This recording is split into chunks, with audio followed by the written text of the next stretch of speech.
என் தங்கப்பிள்ளையே, ஏகாதசியினுடைய இந்த பொன்னான புதன்கிழமையில் என் பிள்ளை, இந்த வராகி என்னை கண்ட நொடி முதல் உனக்கு நல்ல நேரம் ஆரம்பித்து விட்டது. உன்னை தேடி வருகின்ற இந்த வராகியினுடைய அன்பினை நிச்சயமாக இன்றாவது என் குழந்தை நீ ஏற்றுக்கொள்வாய் என்கின்ற நம்பிக்கையில் இந்த வராகி உன்னை தேடி ஓடோடி வந்து கொண்டிருக்கின்றேன். அம்மாவின் அன்பு எத்தனை அளவு என்று யோசிக்கின்றாயா? உன்னுடைய வாழ்க்கையில் உனக்கான நல்லதை நடத்தி கொடுக்க வேண்டும் என்று நான் நினைக்கின்றேன். நீ நன்றாக இருக்க வேண்டும் என்பது மட்டும்தான் என்னுடைய எண்ணமாக இருக்கின்றது. அப்படியானால் இந்த தாயானவளின் அன்பு எத்தனை பெரியது என்று நீயே கணக்கிட்டுக்கொள்.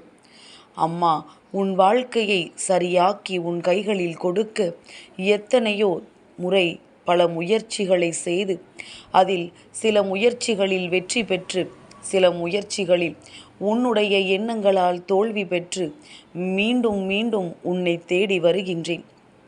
நல்லது நடக்கின்ற நேரத்தில் என் பிள்ளை எதிர்மறை எண்ணங்களால் அதனை தொலைத்து விடுகின்றாய். நான் அதனால்தான் என் நேரமும் உன்னை பின்தொடர்ந்து வந்து கொண்டிருக்கின்றேன். எந்த இடத்திலும் நீ எந்த ஒரு தவறுகளையும் செய்துவிடக்கூடாது. சில தவறுகள் உன் வாழ்க்கையை சரியாக்கும், சில தவறுகள் உன் வாழ்க்கையை இன்னமும் மோசமாக்கிவிடும். அதனால்தான் கவனத்தோடு உன்னை பயணம் செய்ய இந்த வராகி உன்னை பின்தொடர்ந்து வந்து கொண்டிருக்கின்றேன். என் பிள்ளையே, இந்த வாழ்க்கையில் இன்று இந்த நாள் உனக்கு மிகவும் அதிசக்தி வாய்ந்த நாள். இந்த நாளில் உன் வாழ்க்கையில் கிடைக்கின்ற ஒவ்வொரு சந்தோஷங்களையும் சரியாக எப்பொழுது நீ உனக்கானதாக்கி கொள்கின்றாயோ அப்பொழுதிலிருந்தே இந்த வாழ்க்கையில் உனக்கான மனநிறைவும் சேர்ந்தே கிடைத்துவிடும்.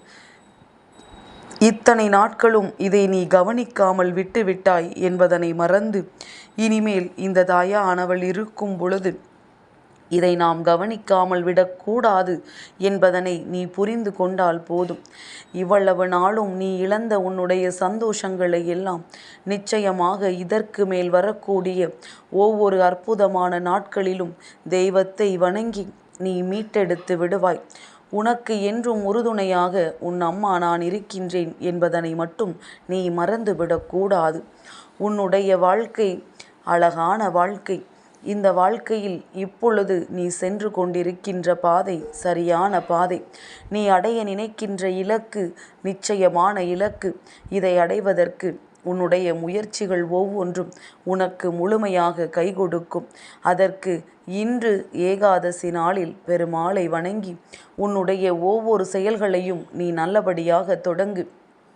வெற்றியினை உனக்கு நிச்சயமாக கொடுப்பார். என் தங்கமே, மனதிற்குள் நம்பிக்கை வேண்டும். மனம் நிறைய தெய்வத்தினுடைய அன்பினை பெற்றுக்கொள்ள வேண்டும் என்கின்ற எண்ணம் வேண்டும். இந்த ஒரு எண்ணம் உனக்குள் இருந்தால் மற்றவை எல்லாம் தானாகவே உன்னை சுற்றி நடக்கும். இந்த எண்ணங்கள் உன் வாழ்க்கையை என்னவாக்கும் தெரியுமா?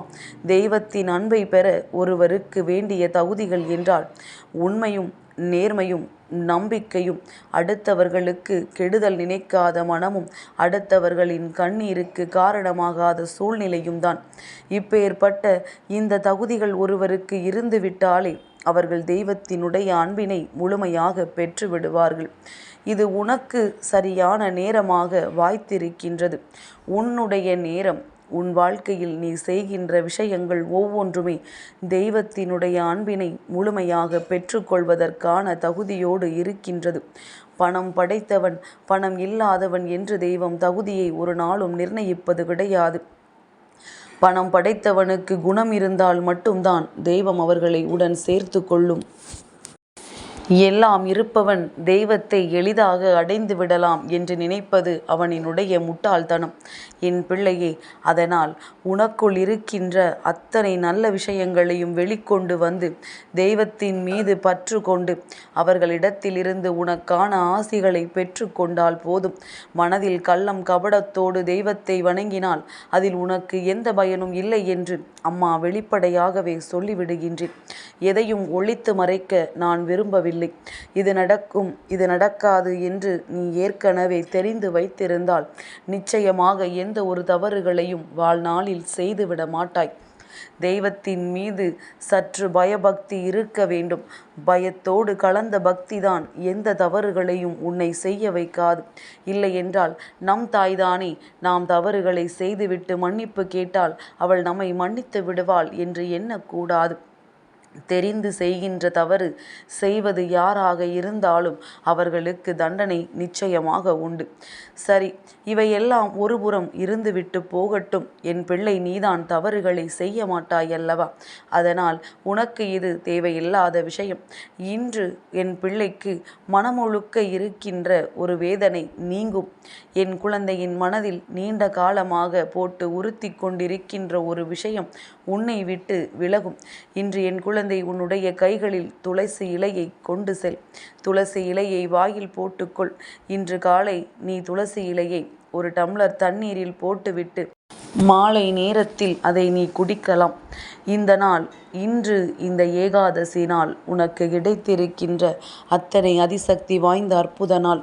ஒவ்வொன்றும் செய்யும் பொழுது ஒவ்வொரு விதமான நன்மைகள் உன்னை தேடி வரும் என்பதில் எந்த ஒரு சந்தேகமும் உனக்கு வேண்டாம். என் பிள்ளைக்கான மனநிலை, என் பிள்ளைக்கான சந்தோஷங்கள் இவையெல்லாம் நிச்சயமாக உன்னை முழுமையாக வந்து சேர வேண்டும். நீ ஆசைப்பட்ட விஷயங்கள், நீ வேண்டி நின்ற விஷயங்கள் என்று எல்லாமும் உன்னை வந்து சேர வேண்டும். வாழ்க்கை உனக்கு கொடுத்த ஒவ்வொரு சந்தோஷத்திற்கு பின்னாலும் இருக்கின்ற உண்மைகளை நீ தெரிந்து கொள்.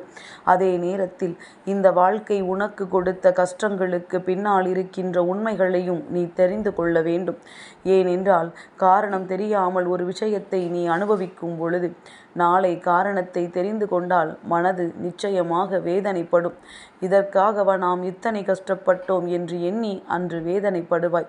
இந்த கஷ்டத்தை நாம் சுமக்காமலேயே இருந்திருக்கலாமே என்ற எண்ணம் உனக்குள் அன்று உருவாகும். அதுவரையிலும் என் பிள்ளை, எதையும் சிந்தித்து செயலாற்று என்று அம்மா உனக்கு சொல்கின்றேன். இன்று நீ ஒரு சில நபர்களை சந்திப்பாய். அவர்களிடமிருந்து உனக்கான ஆறுதலும் நிச்சயமாக கிடைக்கும். தெய்வம் உன்னை இது போன்ற நல்ல நாட்களில் தேடி வரும். இது போன்ற அடையாளத்தோடு சில நபர்கள் உன்னை தேடி வரும் பொழுது அவர்கள் யார் என்றும் அவர்கள் எதற்காக உனக்கு சம்பந்தமே இல்லாமல் ஆறுதல் சொல்கிறார்கள் என்றும் நீ சற்று யோசித்தால் புரிந்து கொள்வாய் எதனால் இப்படி நடந்து கொண்டிருக்கிறது என்று. என் தங்கமே, சிலருக்கு இந்த வாழ்க்கை சொர்க்கமாக இருக்கின்றது, சிலருக்கு இந்த வாழ்க்கை நரகமாக இருக்கின்றது. நீ வாழ்கின்ற வாழ்க்கையை சொர்க்கமாக்குவதும் நரகமாக்குவதும் உன்னுடைய கைகளில்தான் இருக்கின்றது. சந்தோஷமாக ஏற்றுக்கொள்கின்ற எந்த ஒரு விஷயமும் உனக்கு சொர்க்கமாகிவிடும். மனவேதனையோடு ஏற்றுக்கொள்கின்ற எந்த ஒரு விஷயமும் இந்த வாழ்க்கையை உனக்கு நரகமாக மாற்றிவிடும். அதனால் செய்வதை நீ தெளிவோடு செய்து ஏற்றுக்கொள்வதையும் விட்டு விடுவதையும் கவனத்தில் கொண்டு இருந்தால் போதும். என் பிள்ளையே, இன்று நீ ஒரு விஷயத்தில் மட்டும் கவனத்தோடு இருந்து விடு. என்ன தெரியுமா? பேசுகின்ற வார்த்தைகளில் எப்பொழுதுமே கவனம் வேண்டும். நீ பேசுகின்ற வார்த்தைகள் ஒருவரின் மனதை காயப்படுத்திவிடக்கூடாது. அதே நேரத்தில் நீ பேசுகின்ற வார்த்தைகளினால் மற்றவர்களுக்கு பிரச்சனைகள் வந்துவிடக்கூடாது. இன்னொருவரை பற்றி ஒரு பொழுதும் மற்றவரிடத்தில் பேசாதே. உன்னை நம்பி ஒருவர் சொன்ன விஷயத்தை ஒரு நாளும் மற்றவர்களிடத்தில் பகிர்ந்து கொள்ளாதே.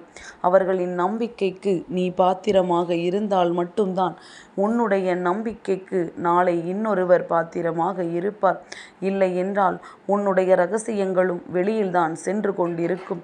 நீ எதை செய்கின்றாயோ அதுதான் உனக்கும் நடந்து கொண்டிருக்கின்றது என்பதனை முதலில் புரிந்து கொண்டு அந்த செயலை நீ செய்ய தொடங்கலாம். என் குழந்தைகள் எத்தனையோ பேர் இப்பொழுது எல்லாம் அதிகமாக பக்குவமடைந்து விட்டார்கள். முன்பெல்லாம் மனதிற்கு கலக்கம் கொடுத்த விஷயம், முன்பெல்லாம் செய்த தவறுகளை இப்பொழுது திருத்திக் கொண்டு நல்லபடியாக வாழத் தொடங்கிவிட்டார்கள். என் பிள்ளை, நீயும் ஏதேனும் தவறுகள் இருக்கிறது என்றால் இந்த நாளில் தெய்வத்திடம் மன்னிப்பு கேட்டு உன்னை திருத்திக் கொண்டு நல்லபடியாக நீ ஆரம்பி. நிச்சயமாக இந்த தாயானவளின் ஆசியும் நீ வணங்குகின்ற அத்தனை தெய்வங்களினுடைய ஆசிகளும் இன்று உனக்கு கிடைத்துவிடும். என் பிள்ளைக்கு மனநிறைவான நாளாக இன்றைய நாள் இருக்கும். என்ன நடந்தாலும் அதை நேர்மறையாக எடுத்துக்கொள். எதை யார் உனக்கு செய்தாலும் அவர்களின் குணம் இவ்வளவுதான் என்று எண்ணி கடந்து செல். நிச்சயமாக வெற்றி உனக்கு மட்டுமே சொந்தமானது. என் தங்கப்பிள்ளைக்கு இந்த வராகி அம்மாவினுடைய ஆசீர்வாதங்கள் எப்பொழுதும் உண்டு.